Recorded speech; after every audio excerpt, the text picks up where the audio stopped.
ஒரு மகனுக்கு தீங்கு நினைக்கிறதுக்கு பெத்தவங்களால முடியுமா? இந்த கேள்விக்கு ரெண்டு விதமான கருத்துக்கள் வரும்.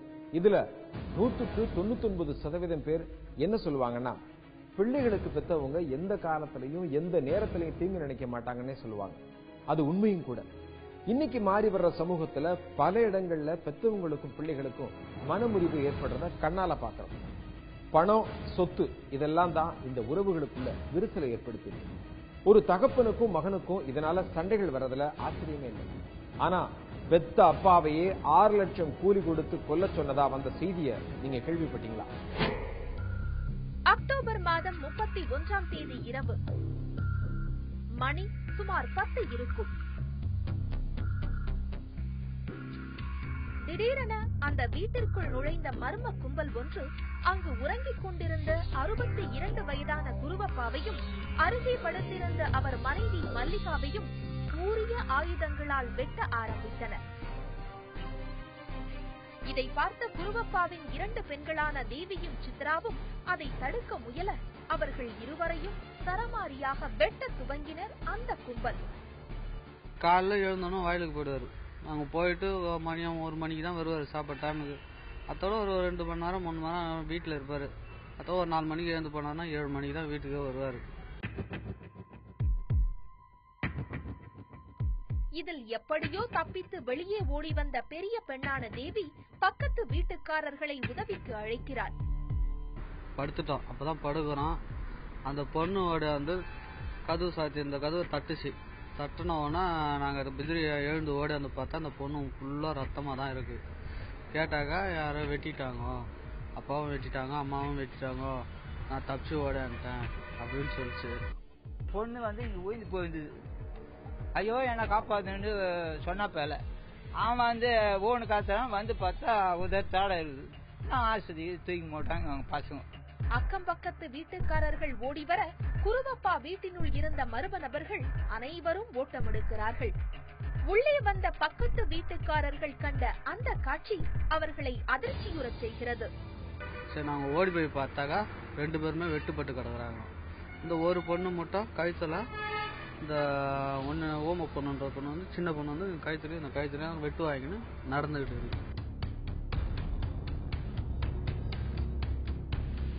குருவப்பாவும் அவர் மனைவியும் ரத்த வெள்ளத்தில் கிடக்க சிறிய பெண்ணான சித்ரா படுகாயத்தில் துடிதுடித்துக் கொண்டிருக்கிறார்.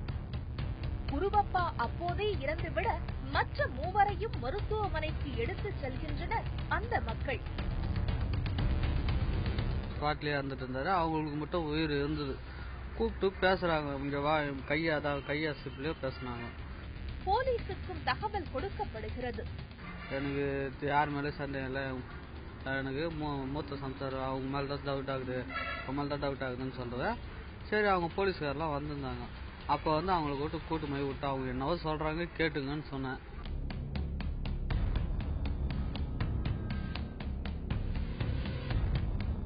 மாதவரம் பால் பண்ணை போலீசார் சம்பவ இடத்திற்கு விரைந்து வந்து வழக்கும் பதிவு செய்கின்றனர்.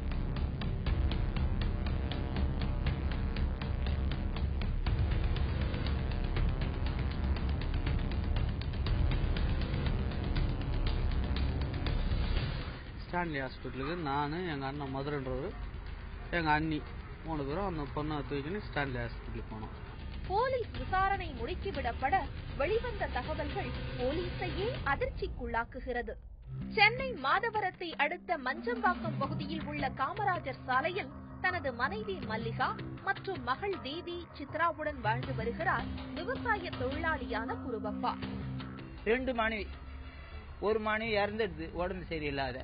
2ஆம் தரம் உடப்பிறந்த பொண்ணு கட்டினாரு. கட்டி அதுங்களுக்கு 2 பசங்க.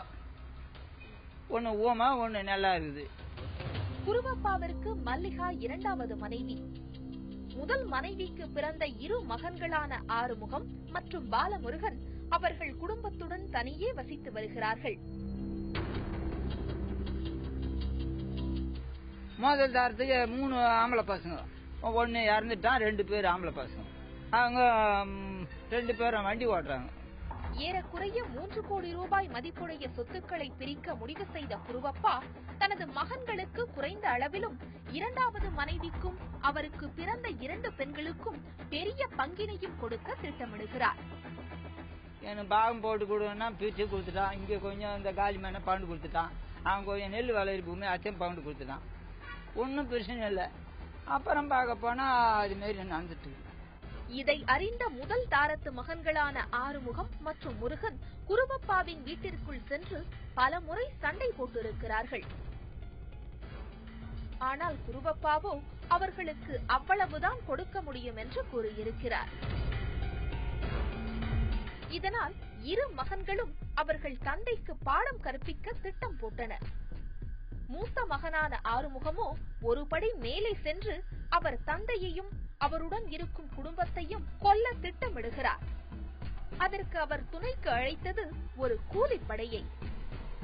இந்த கூலிப்படைக்கு அவர் தந்தது 6 லட்சம் ரூபாய். 6 லட்சம் கொடுத்து கொண்டு வரப்பட்ட அந்த கூலிப்படைதான் குருவப்பாவையும் அவர் குடும்பத்தையும் வெட்ட வந்ததாக கூறப்படுகிறது. அப்பப்போ போட்டு பார்க்க சண்டை, சின்ன பிரச்சனை வரும், சொத்து தகராது. அதுக்கப்புறம் இப்ப பேப்பர்ல பார்த்த பேர் தான் எனக்கே தெரியும், இது இவங்க தான் செஞ்சதுன்னு பேப்பர்ல படிச்ச பேர் தான் தெரியும்.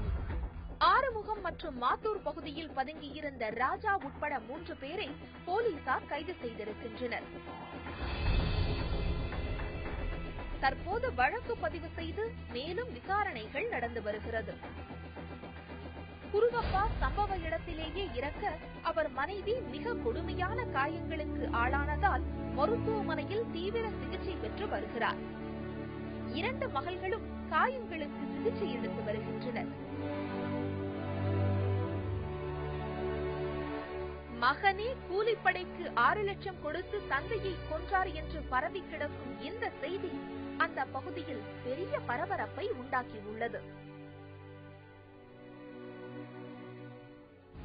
மாதவரத்துல நடந்த இந்த கொலை சம்பவம் எல்லாரையுமே அதிர்ச்சிக்கு உள்ளாக்கியிருக்கு. குருவப்பாவை அவர் மகன் ஆறுமுகம் தான் ஆள் வச்சு கொண்டதா சாட்சிகளை வந்துருச்சு. ஆனாலும் இதுல சம்பந்தப்பட்டதா சொல்லப்படக்கூடிய அவருடைய சகாக்கள் கிட்ட தொடர்ந்து விசாரணை நடந்துகிட்டே இருக்கு.